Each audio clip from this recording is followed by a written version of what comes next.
বিসমিল্লাহির রহমানির রহিম। যেসব কারণে রোজা নষ্ট হয় না।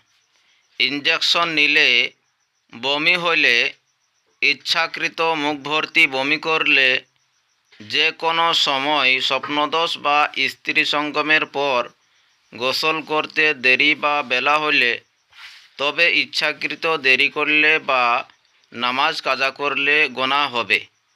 ভুলবশত পানাহার করলে, খিলাল করার সময় ছোলার দানা পরিমাণ খাবার পেটে গেলে, থুতু গিললে, এই সমস্ত কারণে রোজা নষ্ট হয় না।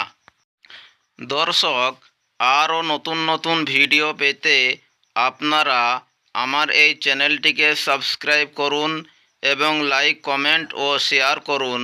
তাহলে যখনই আমি ভিডিও আপলোড করব, সেই ভিডিওগুলি সরাসরি পৌঁছে যাবে আপনাদের কাছে।